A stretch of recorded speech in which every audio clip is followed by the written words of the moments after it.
Hey, welcome back. I'm here with Matt Olson, Dr. Matt Olson. Matt's the director of the jazz program at Furman University, where I also teach as an adjunct. And how you doing today, Matt? Hey, I'm doing good. It's a strange week. It's kind of a second spring break this week. Our marching band is going to march in the St. Patrick's Day parade in Dublin, Ireland later this week, and Wow, whoever's really? left that plays in the basketball band, they have to go to the NCAA tournament. So I have kind of a second spring break this week. So Wow, interesting. Yeah, good. Well, so let me just start off by asking you about your background. okay. So how did you get into playing music, and how did you get into playing jazz, and how did you end up being a doctor in jazz studies and all those things, Sure. I was really fortunate to grow up in Racine, Wisconsin, which is a town just south of Milwaukee, and had a very vibrant sort of instrumental, well, really all around music program when I was a kid. There's a whole bunch of really terrific musicians who came from Racine. And from Wisconsin, but specifically Racine. The great tenor player Joel Fromm was a middle school classmate of mine. Nice. Giovanni Washington Wright is a musician in Dallas. Gail Leto Zugger is a clarinet professor at Columbus at Capital University. So there's a bunch of really good musicians, and I got to start playing the summer before fifth grade. I started taking some private lessons in sixth grade, and I had a really strict teacher who. I was more afraid to get kicked out of my lessons than I was interested in practicing. So I practiced what I was told to practice so that I wouldn't get in trouble. Right. And, in high school, I made the All-State Jazz Band. I made the Oh, All-State cool, Band. man. I had a lot of really cool experiences in high school. Yeah. I played in a youth wind ensemble at the University of Wisconsin in Milwaukee. I went to a summer program at Northwestern University for 5 weeks before my senior year in high school. And then I did my undergraduate degree at Northwestern. It was primarily a classical saxophone degree. But I started studying with this amazing pianist, Mike Coker, who is now the director of jazz studies at Arizona State University. Hmm. And he really, excuse me, really changed the way that I heard the music. He got me playing some piano. It was really cool to study improvisation with a non-saxophonist Yeah. because he didn't really care about the saxophone part of it. We were just talking about harmony and transcribing and melody, and that's what we did. And I got my saxophone work in elsewhere. And so Mike really changed my life. I mean, I've been very fortunate to study with lots of cool teachers over the years, all of whom really had a profound impact on me as a player and, quite frankly, as a teacher. Hmm. I stuck around and got a master's in jazz pedagogy from Northwestern. Then I freelanced in Chicago, played a bunch of gigs, and taught way, way, way too many lessons before I went back to school to start my doctoral degree at the University of Illinois, where I met a number of lifelong friends, many of whom are also doing the same kind of thing that I am at other schools around the country. Hmm. And while I was there, this position at Furman became available. And long story short, it took a couple years, but I finally got the position here. This is my 21st year at Furman. Wow. I am the professor of saxophone, and I coordinate our jazz studies program. So I conduct the big band. I teach a classroom improvisation course, private lessons in improvisation, and then the saxophone stuff, saxophone lessons, saxophone quartet. And for a while I taught our jazz history class, and I did some of our combos too. And Hmm. thankfully, with you on board and with our other terrific adjunct professors, we have other people doing some of that teaching now. But that's Yeah. that's kind of the snapshot of it. Yeah, that's great, man. A lot of interesting stuff. I know you've brought Joel to as a guest to Furman, so I got to meet Yeah, Joel. He's a great player, and Joel's amazing. yeah. And the funny thing about Joel is, like, I only sort of knew him peripherally in middle school. He's a year or two older than me, and by the time I got to high school, he had already moved to Hmm. Connecticut, and went to Hall High School and was a high school classmate of Brad Meldau. Right. They had a really, really high profile and really terrific high school jazz band there. And then years later, I was reading Downbeat magazine, and there was this record review for Joel Fromm, and I thought, Man, that's a really distinct name. But is that the same guy like from middle school who Yeah. like the rest of us couldn't play anything at all? Really? Yeah, I mean, Right, right. we're just getting started on the instrument. But I was like, that's such a unique name. Surely that's that. Well, let me check it out. And sure, I saw a picture and I'm like, that's the guy. And then I heard him and I'm like, wow. I mean, Yeah. he's really incredible. Yeah, he really is. Yeah, yeah. And then the sweetest guy you'll ever want to meet. Yeah, yeah. Yeah. So in connection with that, why don't you talk a little bit about the program at Furman, about what you do at Furman, and about what we do. I'm part of it too, but what we do at Furman, and for example, bring in guest artists, but talk just a little bit about the program and what happens at Furman. So Furman University is an interesting place. It's a small private liberal arts college, and one of the things that makes Furman particularly unique is we have a much larger and more prominent music program than most of the other schools our size. Other schools that are liberal arts colleges that have this kind of sort of program, Oberlin, but they have a really huge conservatory. Lawrence University in Wisconsin, they also have a very large conservatory. So other schools like St. Olaf up in Minnesota is a somewhat similar comp to us. Luther College. And a handful of others, but really there aren't too many here. There wasn't a jazz program per se when I showed up. There was a big band and I think a combo. There was no courses. There was no real instruction happening. So we've tried to just build something from the ground up. We have one big band. We have usually 3 or 4 combos. We offer courses in improvisation, lessons in improvisation, and then lessons in jazz piano, jazz guitar, jazz bass, jazz drum set. We offer a jazz history class to non-music majors, and we are capable of doing a wide array of independent studies in jazz composition or arranging, jazz history, or whatever, you name it. And so over the years, we've had some students go out and like really kind of do some stuff, which is cool. Joshua Espinoza has a piano trio. He lives in Maryland. He's making a bunch of records and getting grants and, Sure.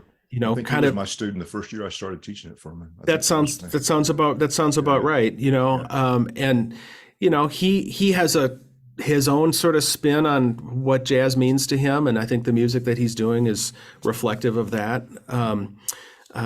We've had some recent graduates. Matthew Story, terrific saxophone student, is going to be the new saxophone professor at the University of Nebraska in Omaha. Adib Young, saxophonist, just graduated last year and is starting his graduate work at the University of Illinois. And there are some other students further back that are out there teaching and playing and doing some stuff. And so while we don't crank out, tons and tons of students, it's a small school, it's a small program. Sure, right.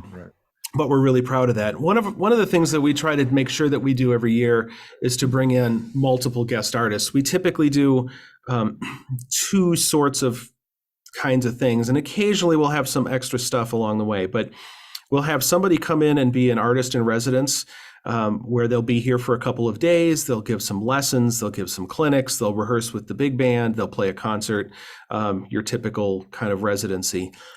This year that's going to happen in April 14th. The great trombonist from New York, Ryan Keberly, is going to be here. Ryan's amazing. He's out on the road right now, actually, with Maria Schneider's orchestra. He plays in a lot of other groups in New York, has multiple of his own groups and a bunch of recordings. He subs on the Saturday Night Live band. And he's a great guy. And so that's going to be really great having him here. We also, we get our guest artist funding from the Furman Student Government Association. They're very generous with their support of our program and of jazz on campus, which is really outstanding. And so we're able to bring in groups from New York City. So we've had Jim McNeely's trio. You mentioned Joel Fromm's trio. We've had Dave Pietro's quintet. This January we had Larry Goldings' trio. His organ trio with Peter Bernstein on guitar and Bill Stewart on drums. Yeah, that was awesome. Yeah, it was really amazing. Yeah. And so we're able to do that, and the rationale behind that is we don't live in a metropolitan area where that kind of talent is coming through all the time. We don't live in New York, and I can take the students to the Vanguard or something. So the next best thing is to find the funding and bring that that experience to campus. Right. And it's for our students, of course, but it's also for the greater community, right? Sure. And you were at that concert. I mean, we had a ton of people. We had it was packed. Yeah. the Atlanta Braves organist came from Atlanta. Nice. There was somebody who Larry was telling me somebody came from Tampa. They drove all day from Tampa to hear the trio, and then they were driving home the next day. So that's really cool that we're able to do that. Yeah, that is. That's great. And so, that's, we have a guest coming in tomorrow. It'll be past tense by the time people hear this. Great saxophonist from Southern Georgia. He teaches at Columbus State. His name is Jordan Van Hemert. And he'll be here to do a master class and a concert. And so that'll be great because he's a really terrific musician.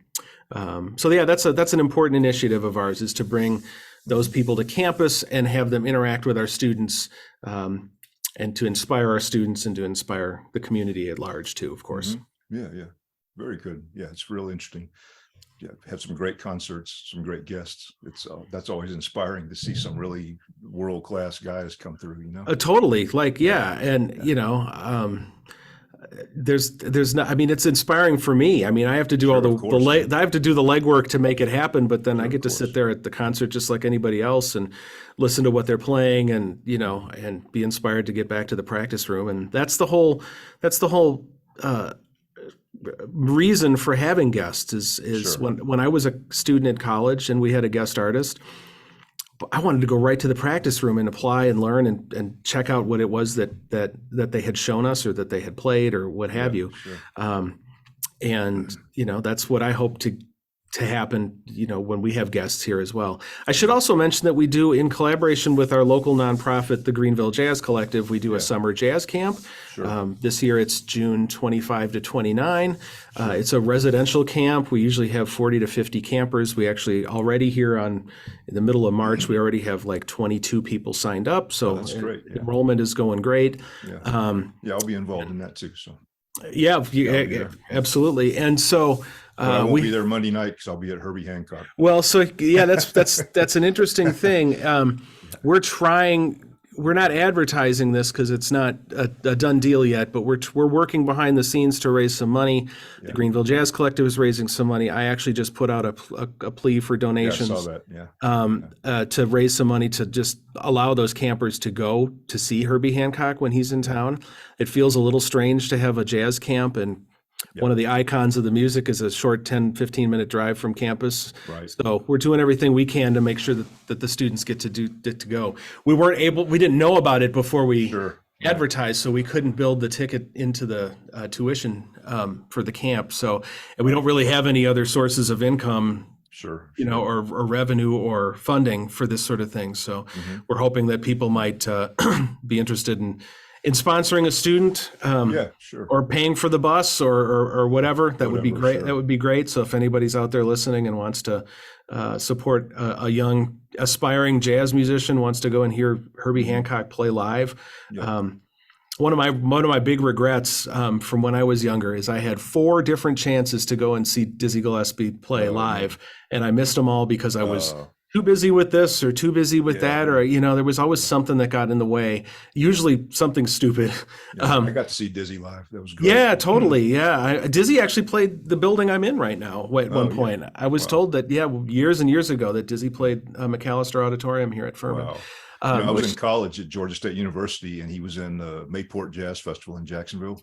Oh, yeah. Me and 2 other guys from the jazz program there got in the car and drove to Mayport and heard Dizzy and got back in the car and drove home to Atlanta.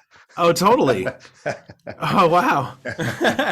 No, I when I was doing my doctoral degree at the University of Illinois, the first year I was there, the Performing Arts Center there had Wayne Shorter come in. Oh, yeah. And it was the one time I got to hear Wayne, and, with him passing away very recently, a few days ago. It makes me think of that. I was like, that was an incredible experience to hear him, even just the one time. I've gotten to hear Sonny Rollins once. I got to hear Joe Henderson once, and been trying to make sure that as an adult I get to to hear these people, at least at some point. Sure. Yeah. And for some of these students, my students, they may never hear Larry Goldings play again, but they can say that they heard him once, right? They heard Bill Stewart. They got to talk to Bill Stewart, and they got to talk to Peter Bernstein and interact with them and learn from them. And I think that's another important piece of the puzzle. Yeah, that's important. Absolutely, man. It's important. Yeah. Cool. Well, so this is great, man. I'm glad we got to do this. So Me too. Another thing is this podcast is kind of geared to, I started out actually kind of gearing it towards teaching people about jazz, right? Especially younger musicians. That was kind of my focus.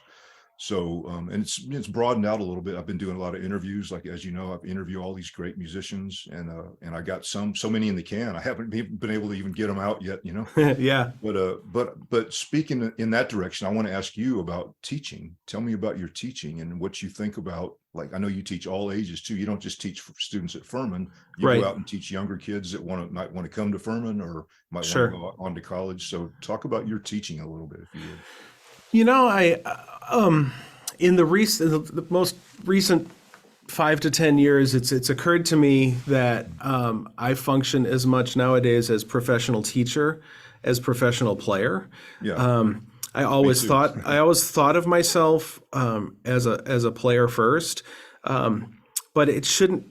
This sort of revelation for me shouldn't be surprising. My parents were both school teachers, and we lived our whole lives on the academic calendar, all four of us in the house, right?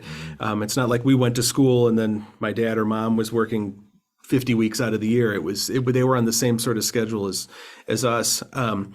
My mom was a really brilliant teacher, and I learned so much from her in particular, but also from my dad in different ways. It's like you learn different things from different people, your parents included. Sure.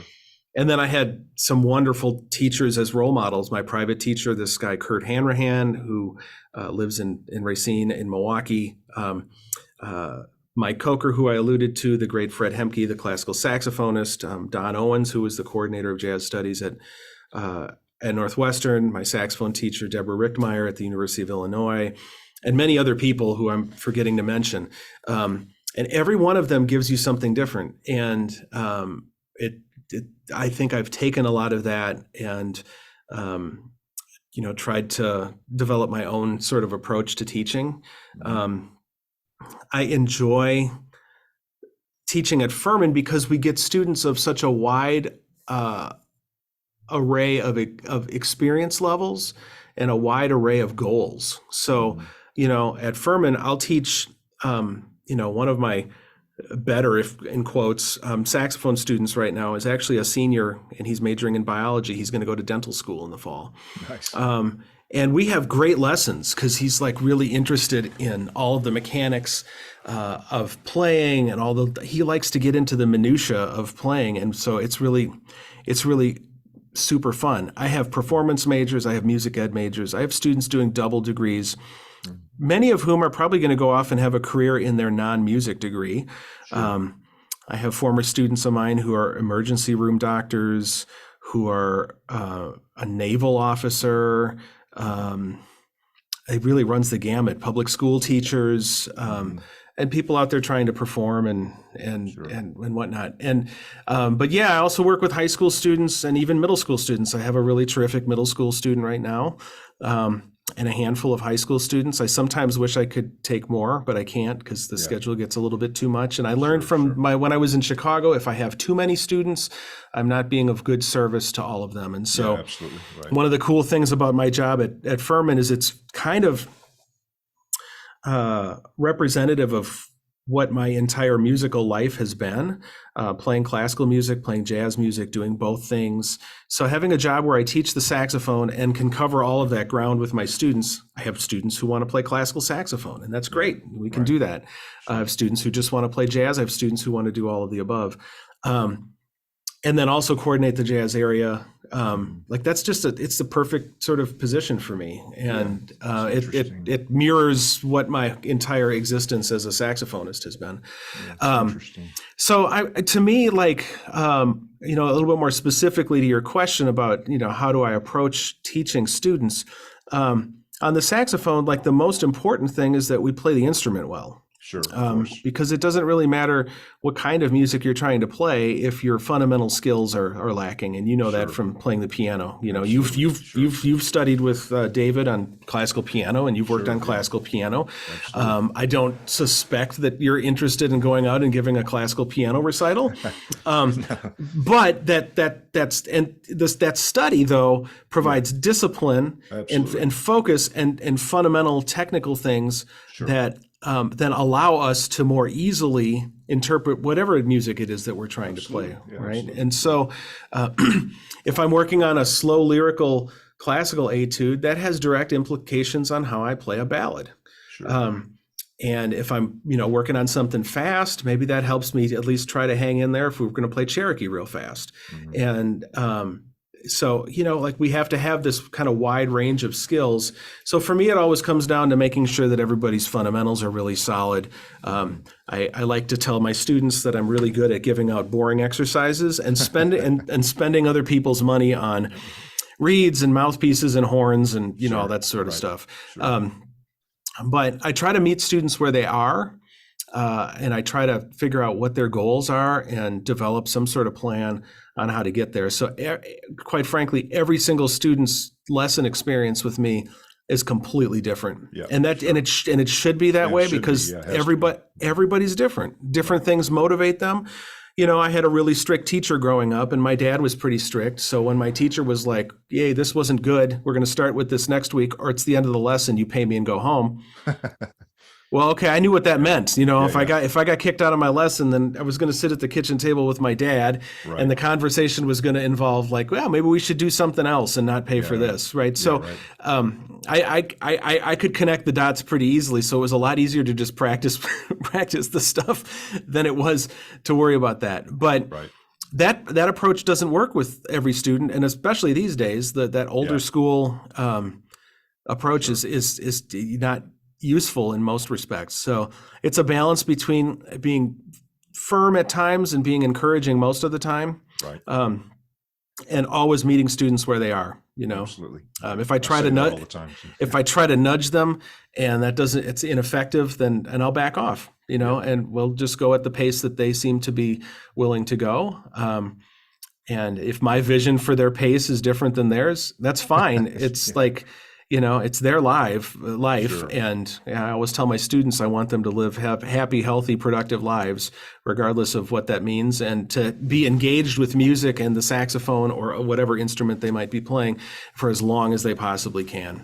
And to squeeze as much music out in college as they can if they're not going to pursue a career that way, because the discipline of the study, the time management that comes into play is applicable in every single walk of life. It's pretty common knowledge these days that medical schools like it when musicians apply, because they know that they have, if they were successful musicians, they've already had to encounter failure. They've had to encounter stress. They've had to deal with time management. They've had to deal with discipline. They've had to learn to work on their own, to be focused, to be efficient and effective in the practice. All of those skills are then directly relevant to their lives as physicians, or in whatever walk of life it is that they might be pursuing. Just studying music in general. I mean, this develops your brain cell, they say, Absolutely. makes your brain function better. Absolutely. And I still use a lot of the skills that I honed in college. The time management, my calendar, all of that stuff is exactly this. I have the same habits before I go to bed at night. The last thing I do, I look at the calendar, what's tomorrow? Yeah. On Sunday night, I look at it, I'm like, what does this week look like? Because I want to know, hey, I've got a concert. Even if it's something simple like, oh yeah, hey, I've got a concert on Friday. I got to make sure my tux is clean. It could be something as simple as that.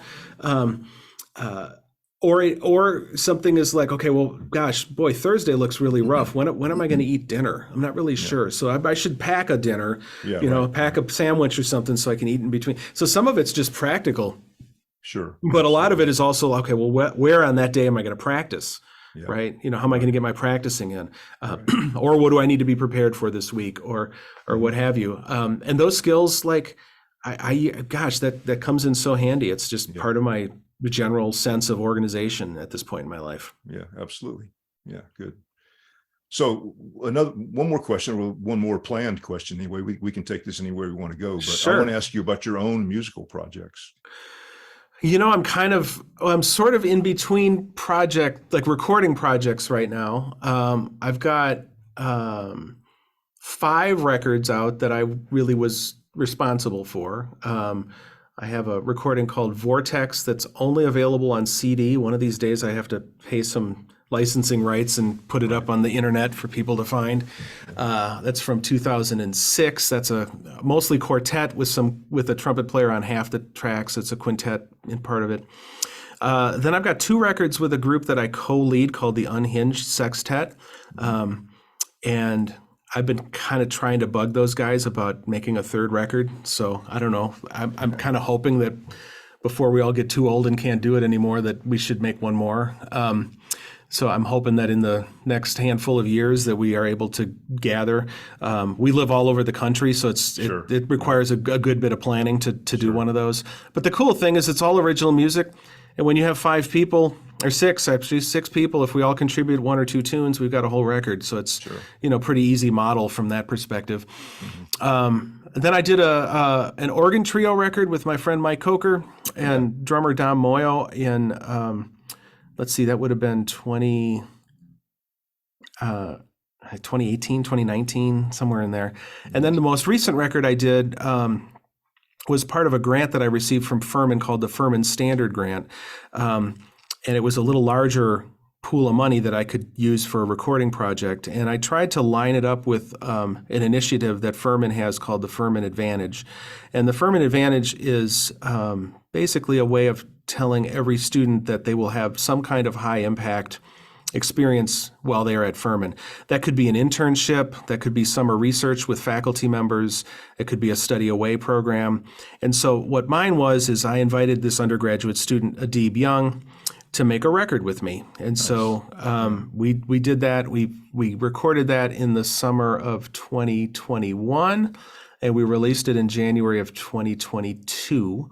It's called Open Spaces, and it features some of our friends. Matt Dingledine, Shannon Hoover, and Justin Watt are on that record. We recorded it in Charlotte. It's all original music contributed by the different members of the group, including 3 tunes of Adib's. I wanted to make sure his music was featured prominently on the record. And it's out on Origin Records' OA2 Records label. Nice. So as far as future projects, I'm sort of, this grant that funded the previous one actually technically runs through this year. So Adib and I are going to play some of that music at the upcoming North American Saxophone Alliance conference in Mississippi at the end of the month. Nice. I'm also playing on an evening concert there. I'm playing a couple of big band compositions as a featured artist. The charts are written by Canadian saxophonist and composer Christine Jensen. So that'll be fun. I play with a group in Columbia called the Jazz Masterworks Ensemble, South Carolina Jazz Masterworks Ensemble, which is a really terrific big band featuring some really great musicians from South Carolina and a couple from some neighboring states as well. And we play concerts 4 times a year or so, and often, at least once or twice a year, we've got a prominent guest artist. Last year, we played a concert with Joe Lovano. Nice. We did one with Veronica Swift.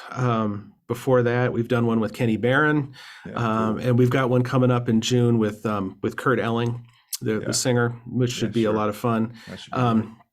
It's a really good band, and those are some really cool opportunities to play. But so I don't know. Recording wise, I'm sort of in between, and I've got to write some music and think of kind of what I want to do with the next one. Part of me is tempted to. The organ trio one was really fun. It'd be kind of fun to do another one of those. I'd love to have the Unhinged Sextet do something. Quite frankly, you and I need to do something. We should play something. Sometime. No, we need to do like a quartet record or something, for sure. So I don't know. I've got, but all of that kind of stuff is dependent on funding, and planning and whatnot. Hopefully I'll have a game plan for the next one pretty soon. But since I'm kind of in between funding opportunities, I'm sort of in planning mode right now for that sort of thing. I know that you and I are playing on a Greenville Jazz Collective series in December at Coffee Underground here in town. That should be fun to get the quintet back together, because we're not playing. We need to play more, There's not much going on there yet. Yeah, I've been really missing that, it's always fun to like play your tunes and the other guys and try to figure out, make sense of them and try to play something that sounds good on them. So, but yeah, that's kind of the short term of it. I was on sabbatical in the fall, and kind of referencing back to the teaching thing. The main project that I was doing was I observed a whole bunch of teachers teach lessons. I did a little bit of that. I did a little bit of it in person, and I did a lot of it on Zoom, which was great because I'm less obtrusive in the. I'm not actually in the room. I'm just on the video screen, so it's easier for the student to ignore that I'm there and let me watch like a more normal lesson. So it was a combination of some classical saxophone lessons and some jazz saxophone lessons. I have a treasure trove of stuff that those people shared with me that I still have to kind of go back and read through. So I've got some sabbatical debriefing that I need to do at some point here pretty soon, because I want to go back and remind myself of all the different things. And they were really gracious in sharing syllabi and handouts and resources and stuff they share with their students. And there are albums I've never heard. There are books that I was unaware of. There's classical saxophone repertoire that I didn't know. So I've got kind of a research project to do, to follow up on that. So that's out there, because I'm always looking for ways to be more effective, to give my students good things to be working on. Yeah, me too. Yeah. Good approaches to things. I'm always happy to kind of change gears in terms of how I structure certain things. Sure. So, yeah, I guess that's kind of the current kind of project sort of thing. I've been whittling away at a big band arrangement. I have a very long ago former student of mine, a jazz pianist named Dan Cray, who lives in Brooklyn. And Dan put a record out probably 10 years ago at this point, and he had a really clever arrangement of In Walked Bud. Nice. And so he sent me his little lead sheet, but then I thought, this big band chart doesn't need a whole lot of new content from me. So I'm in the mode, I'm kind of transcribing some of his solo and just kind of whittling away at it. And eventually I'm going to orchestrate it. And nice. I think when I hear it, I'm like, there's a big band chart already here. It just has to get fleshed out, and so that's another project that's on the list. I love writing big band charts, but they're so tedious for me. Yeah, it takes a long time. They go so slow, and a long time ago I made a promise to myself that I didn't want my career to be defined by how I write. So I take that as more of a secondary area hobby, almost, if you will, experimental sort of thing that I get to when I get to it. But I discover that when I get in the mode of like, okay, I'm going to really do this big band chart, I kind of have to have tunnel vision. Yeah. And I got to just like kind of just do it and crank it out. And so I'm hopeful that I'm going to take the initiative to squirrel away sometime this summer and like knock that thing out. And there's another one that I've started working on too. It's in its very infant stages. It's an arrangement of the Mr. Rogers tune, It's You I Like.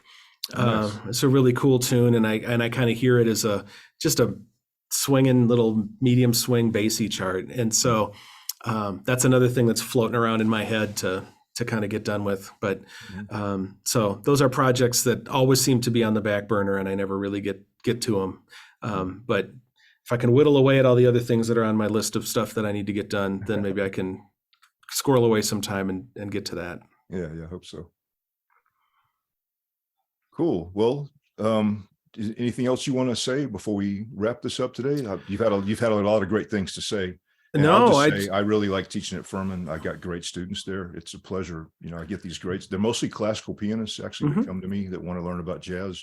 So they don't really have backgrounds in jazz. So it's challenging to present that to them. But they're great students. They're always great students, regardless of whether they know anything about jazz or not, or if they're really going to they're not going to go out and become jazz pianists, But they're but it's real hard at it, It's an opportunity to open their ears and their eyes to something that they don't know anything about. Absolutely. Yeah. It's really interesting. So you and I sort of share a student. He plays in my band, Chris. And sure. like Chris is really excited about this music. Absolutely. Yeah, he sure right. is, yeah. And so, who knows, you may have lit a spark, right? Yeah. And he may end up really taken off in that area because he has a ton of piano chops, right? he So does. like his fundamental skills are great. It's just getting him to really learn about the music. So Absolutely. yeah, you just never know. I always tell students, you never know who's listening to you when you play a concert. Yeah. And you just, like as a teacher, you just never know what you might say or do that might inspire a student. Oftentimes, I think we get way too much credit and way too much blame for when our students play great or not. But we do have an opportunity to inspire students. Right. Absolutely. I can remember this guy, Kurt Hanrahan. It was, I think, my senior year in high school, maybe junior year, I don't remember. But we would have 60-minute lessons, and he would, if he had to miss one because he had a gig or something, he would always make it up. And so sometimes that would mean that we would have like a 2-hour marathon lesson, and which was a lot. And I was like, man, there's no way I can like have 2 hours worth of stuff, So I don't even really know exactly how we got through those couple of hours. But I remember one lesson in particular. He had been loaning vinyl records to me. And as the lame high school student that I was, I would take them home. Often they were Sonny Stitt records. And I'd bring them back the next week and I'd give them to him. He'd be like, well, what'd you like about the record? Oh, man, I just loved it, man. And I really loved Sonny Stitt's solo on the second tune on the second side. Now, I hadn't listened to the record, but I had this answer done. He said, it's great. Well, here's another one. And so I think he, probably like picked up on that. And we're in this lesson and all of a sudden he's like, I think you need to listen to something. So he puts on Dizzy Gillespie, Sonny Rollins, and Sonny Stitt playing Eternal Triangle from the Sunny Side Up record. And I sat there for 10 or 12 minutes while the Sonnies went at it with my mouth hanging open. And I remember vividly having this idea of like, what is that? I need to know how to do that, right? And so I can point to a very specific moment in one lesson with my teacher that changed my life. And I studied with him for 6 years. There's a whole bunch of moments in those lessons that I have no recollection of at all, but there's a handful of them that just really stick out, and that was one of them. And I tell that story to students, and I never know, hey, have you ever checked out this record? Maybe that's going to be the thing. I've done that before and discovered that it wasn't the thing. Sure. But that's okay too, right? Yeah, I mean, you can't predict that. You never really know, but you can't predict that. But you never know. Like if you play for a student, or what have you, what might send them on a trajectory to wanting to figure out more about the music. So that's a really cool thing about that. And we're really proud to have you and Matt and Shannon and Ian and Justin here. That's been a labor of love over, all these years is to have a full jazz faculty at Furman. And that's a really cool thing that we have. Absolutely. And the motivation for me was like, I play enough jazz piano to be dangerous, mostly to help myself in the practice room, to help myself learn tunes and stuff, and to write and whatnot. But I mean, you're never going to call me to sub for you on a gig, and you shouldn't. But I know my limitations, and it's much better for me to be able to say, hey, why don't you ask Professor Davis about this in your lesson, or whoever, and. Right. That's how you can develop a jazz program that is reasonably holistic, particularly at a school like ours. Sure. But yeah. Well, that's great, man. This has been really great. You had a lot of great things to say. I really appreciate it. Thanks, man. Thanks for having me. This has been fun to do. Absolutely. I love to talk about our program and Absolutely. The kinds of things that we do. We're never going to have the size and scope of somewhere like the University of North Texas or Miami or wherever, but that's okay. What I think our goal can be and should be is to expose our students to this music that they may not be as familiar with, and to get students on the path of learning it a little bit more, and then taking those students who do have some experience and helping them reach the next level in their playing and find their way to whatever their goal might be. Yeah, absolutely. Yeah. All right. Well, thank you so much. and I will see you at Furman, I suppose. You're welcome. Thanks for having me, Keith. Yeah, thanks for doing it. You got it. Take care.